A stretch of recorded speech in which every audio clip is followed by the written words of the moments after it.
Uh, excuse me, Mr. Potato Head. Mr. Potato Head. Mr. Potato... Hello? Jeez, I thought you were supposed to be reading. What are you doing sleeping? Oh, sorry, I lost track of time. I'm a dumb spud. Oh, Mr. Potato Head. It was an awful joke. So, kids, we are reading Judy B. Jones. My book's up here above the soil. Chapter 8. Swooping. And the children ran. They ran everywhere, I told you. They ran to and fro, and up and down, and back and forth, and here and there. Also, Roger ran sideways, and Lenny ran in a circle. I watched them very fascinated. Some of the children were tackling and scuffling. Sheldon went through a shrub. That's when Lucille's daddy blew his whistle again. Tweet, tweet, tweet. Everyone, come back here right now, he shouted real mad. Anger Spud. He definitely looks mad. Ooh, that was scary. Everyone came back. Sheldon came back with a stick in his ear. He sputtered and stuttered and pointed at May. She pushed me. May pushed me through a bush. May stamped her foot. No, I did not, Sheldon. I did not push you. You pushed yourself. She turned and looked at her daddy. It was the darndest thing you ever saw, he said. She said. He shoved himself right through that shrub. The daddy stood there a real long time. Then he walked to a picnic bench. And he sat down real slow. Sorry. And he hit himself in the head. I went over and tapped on him. I would just like to point out that the bunny did not run, I said. The bunny was the only one who walked. May overheard me. That's because the bunny can't run or the bunny falls down, she called, and the bunny should not get credit for that. The daddy, hit himself in the head again. I walked back to Herbert. He looked kind of worried. The daddy is coming unglued, he said. I nodded. Yes, I said, the daddy is going to need backup, I believe. Backup is a grown-up word for the police might need to come, possibly. And guess what? Me and Herb were not the only ones thinking that either. Because just then, Lucille's Nana hollered out real loud. Enough, she hollered. I have had enough of this nonsense with you children. Mom. Then she cupped her hands around her mouth and she shouted out a brand new rule. It was called, if there's any more writing or fighting, she is going to call the cops. Whoop, whoop. All of a sudden, all the children did a loud gulp. I looked at Herbert. That new rule seems a bit harsh. I said, only guess what else? The new rule worked, I think. Because pretty soon the Nana started the egg hunt again, and this time no one ran at all. No one even walked hardly. Instead, we all behaved like little ladies and gentlemen. And we hunted for eggs very polite. May stuck to Sheldon like glue. I tried to stick to him too, but my giant feet could not keep up that good. May kept on grouching. You're not going to get the golden egg before I do, Sheldon. Even if you know where it is, I'll still beat you to it, she said. And I'm all over you like flies on egg salad. Sheldon rolled his eyes. But I don't know where the golden is, May.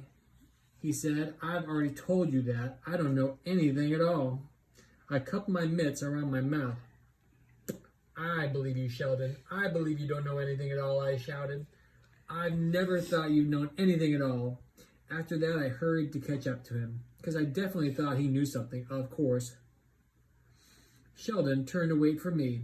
Then, all of a sudden, he glanced down at the ground.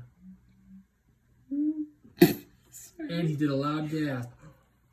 I see one, I see one, I see one, he shouted. May and I turned to look. There was a bright green egg under the bushes. Sheldon clapped and laughed. Then he hurried over to pick it up, but whoosh, scoop, swoop. May ducked underneath him speedy fast, and she picked it up instead. I got it, I got it, I got it, she screeched. Then she put the egg in her basket and danced all around. Sheldon's face got sputtery mad.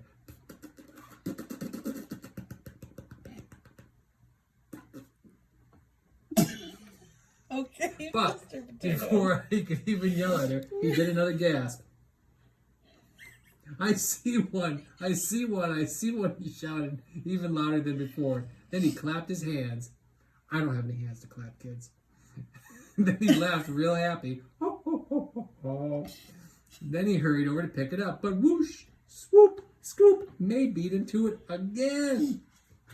Two, now I have two. She jumped in the air and kicked her feet. I swooped, I'm a swooper, I swoop, she said.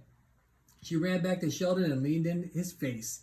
I knew I would beat you at this game, she said. Now I have 2 eggs, and you have Junie B, and you... Let she lead her head under our baskets. Let's count them. 0. Ha, you have 0. I have 2. 2 to 0. 2 to zippity zip 0. Sheldon looked at me real upset. I frowned my eyes at him. Helpful hint, I said. Stop shouting. I see one. Sheldon pointed at his magic egg shirt.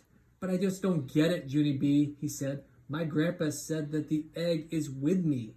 So why isn't this magic shirt working? I looked closer at the egg dribble. Maybe it's not lucky, I said. Maybe it's just dirty. Sheldon slumped his shoulders. Then he reached down his finger, and he flicked off the egg.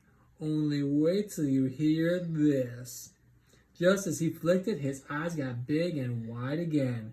This time, I hurried to cover his mouth with my hand.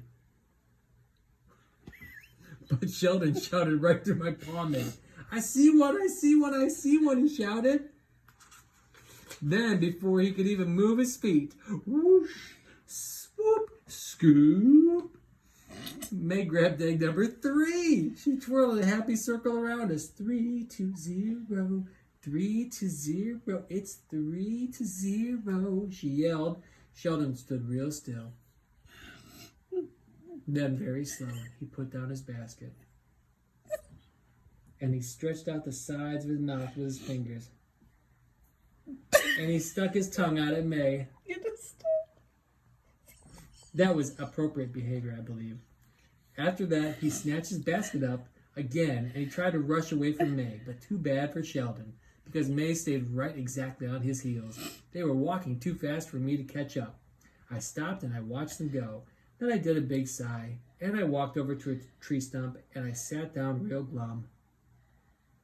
I hate being this dumb bunny, I said, because my feet are too big, and my legs are too slow, and my paw mitts are way too clumsy. I slumped my shoulders and looked in the empty basket. I did another sigh. Because let's face it, the bunny was a rotten egg. That is chapter 8. Thank you for your time. I'm going to grow into another potato. Mr. Potato Head, thank you so much. Boys and girls, please forgive me. Mr. Potato Head was so funny. I just could not contain myself. Maybe you'll be able to come back and read to us again sometime, Mr. Potato Head. Sure thing. I'm going to take my nap again. Oh, jeez. Bye, babes. Sweet dreams. Love you bunches.